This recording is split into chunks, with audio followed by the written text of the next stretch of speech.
Fatos e versões. O que vai impactar na sua vida agora no Café com Política. No Café com Política de hoje, o nosso convidado é o deputado estadual Guilherme da Cunha, do Partido Novo. Bom dia, deputado. É um prazer tê-lo aqui. Bom dia, Thalita. Bom dia, ouvintes. É um prazer estar aqui na Rádio Super. Deputado, primeiro ano de mandato e primeiro ano também de governo do Romeu Zema. Queria que o senhor começasse fazendo um balanço para a gente. Eu vou começar pelo governo, Thalita, porque ele tem sido excelente. Tem sido um governo certo, na hora certa para Minas Gerais. Um governo que recebeu um estado absolutamente falido, em risco de interrupção de serviços essenciais e conseguiu em muito pouco tempo ajustar as contas, ainda não estão completamente em dia, longe disso, mas ajustar as contas, pagar o 13º, conseguiu restabelecer rede de saúde, rede de urgência e emergência, conseguiu até fazer reforma em diversas escolas e atingir os melhores índices de segurança de toda a década. Já quanto ao meu mandato, tem sido, a meu sentir, uma grata surpresa. Eu esperava uma interlocução muito mais difícil com os demais deputados na Assembleia, até em razão da campanha, de certa maneira, agressiva que o Novo fez em sua primeira eleição nacional, mas a interlocução tem sido muito boa e tem sido possível realizar grandes coisas, desde coisas de gabinete, como o edital de emendas para destinação, o edital de projetos, perdão, para destinação de emendas que teve inscrição de 1.973 projetos, quanto também na criação e coordenação geral da Frente Parlamentar pela Desburocratização, que eu tenho conduzido na Assembleia, que ao longo desse primeiro ano de trabalho já conseguiu congregar o apoio de 41 parlamentares e entregar 117 sugestões de redução de burocracia para o governador. Tem sido um ano muito proveitoso. Deputado, recentemente nós conversamos com o governador Romeu Zema em uma entrevista exclusiva e ele falou sobre o investimento que é menor do que nos outros governos em relação à saúde e educação nesse primeiro ano de mandato. O senhor vê isso como um ponto positivo? Porque as pessoas às vezes criticam, né? Eu falo assim, a população às vezes não entende o que está sendo feito e cobra das áreas primordiais, por exemplo, saúde, educação e segurança. E aí o governador vem, expõe e fala que os investimentos foram menores, mas é porque é preciso gastar o dinheiro da forma correta, da forma adequada. O senhor acha que ele vai conseguir passar essa segurança para a população, para os outros parlamentares também? Eu acho que, acima de tudo, é necessária uma mudança na mentalidade. A gente precisa focar no resultado e não apenas no montante investido. É claro que quanto maior o investimento, a gente tem mais chances de obter bons resultados, mas também tem chance de ter desperdício. O que a gente viu na educação nos últimos anos foi uma queda nos índices de qualidade, no índice do IDEB, em que pese, né, o governo anterior tem empenhado mais recursos, mas é bom que se diga, empenhar recurso é muito diferente de mandar dinheiro para as escolas. O governo passado, por exemplo, não mandava nenhum dinheiro da merenda escolar. Esse governo está em dia com a merenda escolar, com o transporte escolar, e tem total certeza que vai atingir índices muito mais favoráveis, muito melhores para o estudante mineiro na avaliação do IDEB. É focar no resultado. Quando a gente tem o foco no resultado, a gente percebe que a segurança pública tem os melhores índices da década. E isso é bom para o cidadão mineiro. Se isso está sendo feito com o mesmo volume financeiro que antes, está sendo feito até com menos, excelente, palmas para a gestão. Porque a gente tem muitos buracos a cobrir, a gente tem um déficit gigantesco ainda a enfrentar, mais de 15 bilhões de déficit, e sabendo que em Minas Gerais não há possibilidade sequer de endividamento bancário, porque a gente já estourou, as gestões anteriores estouraram a possibilidade de endividamento bancário de Minas Gerais. E quando a gente fala desse déficit, esse déficit é calote em fornecedores, em prestadores de serviços para o Estado. E isso coloca em risco a continuidade de serviços essenciais. É necessário que as contas estejam em dia e, para isso, é necessário que a gente aprenda a fazer mais com menos. Esse governo está mostrando que é possível porque os resultados em saúde, em segurança, em educação, têm sido bastante superiores ao que a gente vinha observando. Nós recebemos alguns deputados que criticaram a fala do governador Romeu Zema em relação aos investimentos do ano que vem na infraestrutura. O governo já afirmou que ano que vem não consegue, em 2020, não consegue liberar nenhum investimento para a infraestrutura. A gente trouxe também informações sobre obras que estão paradas no Estado. Como explicar isso para a população? As obras paradas já vêm paradas de gestões anteriores, elas não foram paradas agora sob a gestão do Romeu Zema. Mas é muito importante que a gente perceba, Thalita, que num cenário em que está faltando recurso para a gente manter o essencial, é irresponsável a gente exigir que se façam novos investimentos em infraestrutura.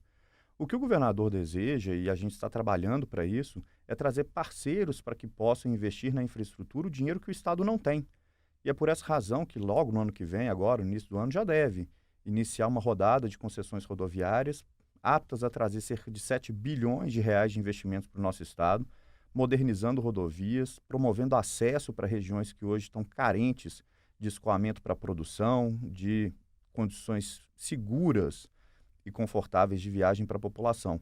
Esses investimentos, em parceria com a iniciativa privada, além de melhorar a infraestrutura do Estado, ainda vão gerar milhares de empregos e ainda vão dinamizar a economia, promovendo um ciclo muito virtuoso para que Minas Gerais possa superar a crise de maneira responsável e focando naquilo que é essencial com os recursos públicos em saúde, segurança e educação.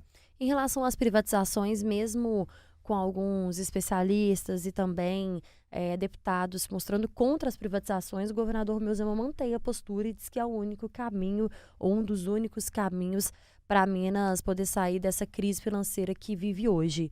Por que seria tão primordial? Porque o Estado não tem condições de investir o necessário para que as estatais, e principalmente os serviços que elas prestem, deixem de ser um gargalo ou um problema para a população. Hoje, Minas Gerais tem mais de 400 empreendimentos na fila aguardando conexão energética. Esses empreendimentos, eles significam mais empregos para a população, significam mais renda para os municípios, significam até mais impostos. O grande ponto é que eles não saem do papel porque a CEMIG não tem condições de fazer as conexões elétricas necessárias. Tem empreendimento hoje, tem fábrica hoje funcionando com gerador a diesel. E isso é inimaginável, que o custo é muito mais elevado e aí são empregos a menos. A iniciativa privada pode trazer esses investimentos, trazer esse dinheiro que o Estado não tem. Na área energética, a CEMIG, são necessários 21 bilhões de reais em investimentos, o Estado só tem 6. A conta não fecha. São 15 bilhões de investimentos a menos que viram um gargalo na infraestrutura. E quando a gente pensa no saneamento básico, a questão é ainda pior. Ou seja, a Copasa, ela hoje, infelizmente, não dá conta de universalizar a coleta e o tratamento de esgoto para toda a população mineira.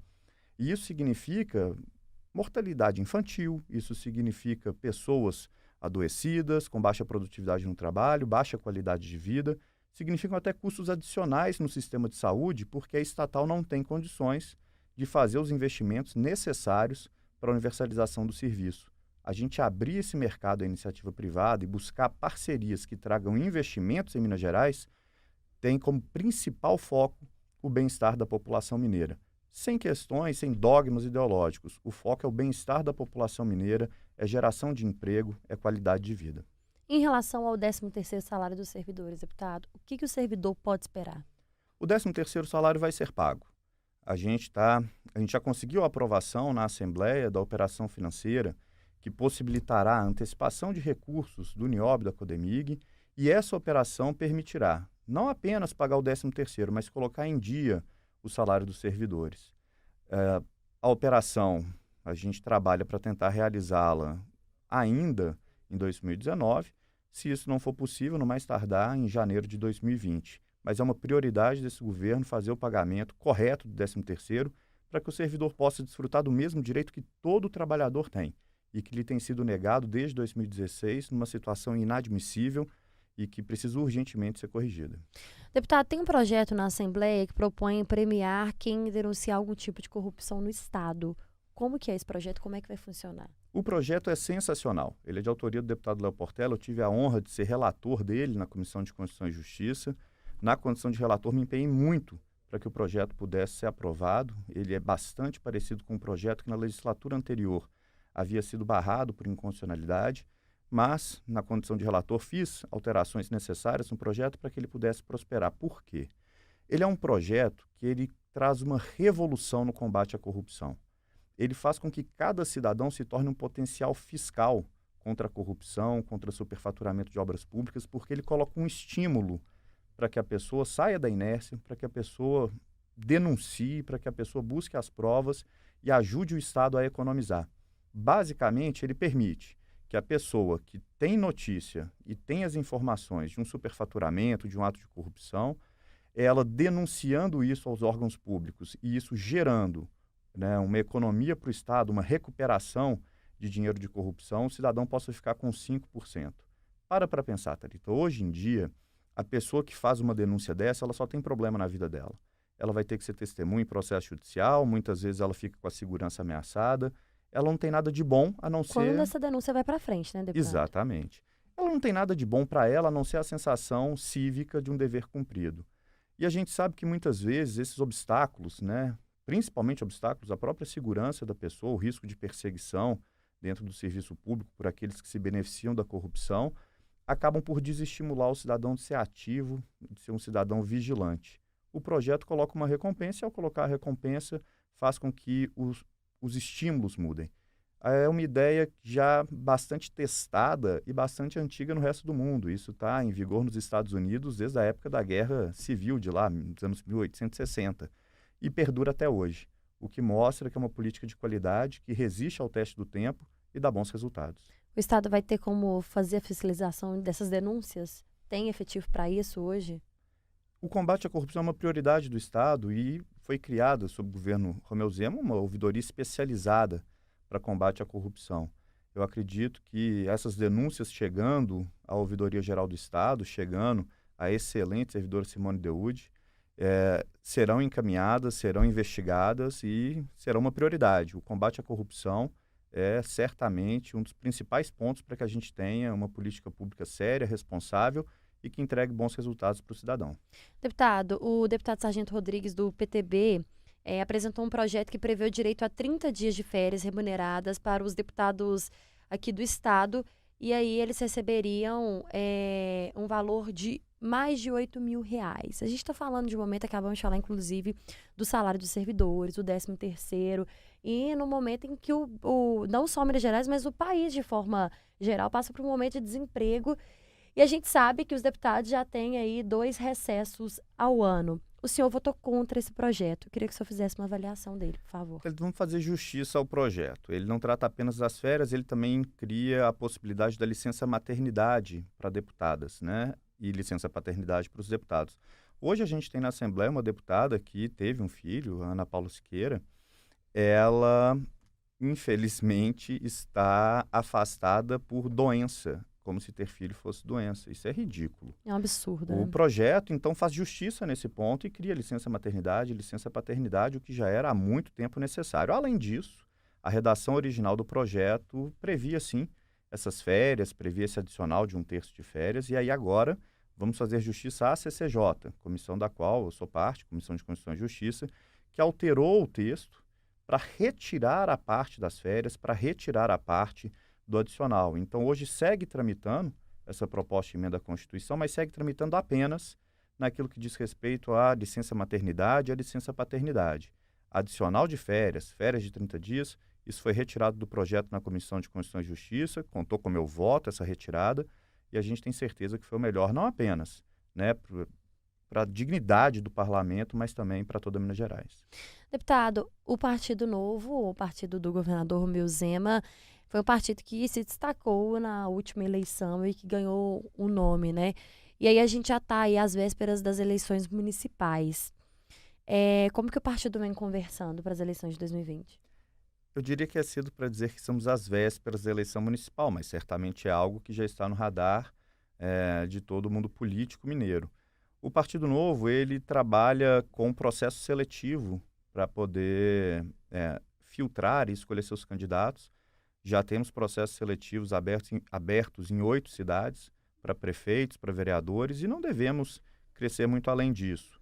O partido tem noção de que, para fazer a política da maneira como deseja, né, com bases orgânicas, com apoio na cidade antes de poder montar um diretório, e também para que a gente faça esse filtro severo de candidatos para garantir sempre qualidade para o eleitor, os passos de crescimento são um pouco mais lentos e contrariam, às vezes, um pouco das expectativas, não só da classe política, mas de boa parte também das demais cidades que anseiam por mudança. Tenho certeza que apresentaremos pessoas muito qualificadas, muito preparadas e que serão muito competitivas nas suas cidades, porque serão pessoas capazes de representar não apenas o desejo de mudança, mas também um compromisso de qualidade e seriedade na gestão pública, sempre com ética, sempre com foco no resultado, sempre com foco na boa prestação de serviço para o cidadão. Hora do bate-pronto. No Café com Política, hora do bate-pronto. São perguntas objetivas e respostas também objetivas. Combinado, deputado? Combinado. Primeiro ano de mandato do governo de Minas. Excelente. Futuro do Partido Novo. Um crescimento sustentável e que vai mudar Minas Gerais. A figura de Romeu Zema. Absolutamente admirável, uma pessoa certa na hora certa para tirar Minas Gerais da crise. Experiência na Assembleia. Muito positiva, tem sido agradável perceber como é possível a gente realizar grandes mudanças contando com tão pouco tempo na política. Servidor público. O servidor público merece um tratamento digno, merece o 13º, merece salários em dia como todo trabalhador brasileiro. Futuro de Minas Gerais. Se seguirmos por esse caminho da austeridade e adotarmos as medidas necessárias da recuperação fiscal, um futuro excelente. Se evitarmos as medidas necessárias, voltaremos à crise e o futuro é sombrio. Conversamos com o deputado estadual Guilherme da Cunha, ele que é do Partido Novo. Ele foi também o nosso convidado hoje aqui no Café com Política. Muito obrigada pela entrevista do senhor. Eu que lhe agradeço, Thalita, agradeço os ouvintes e a Rádio Super pela disponibilidade.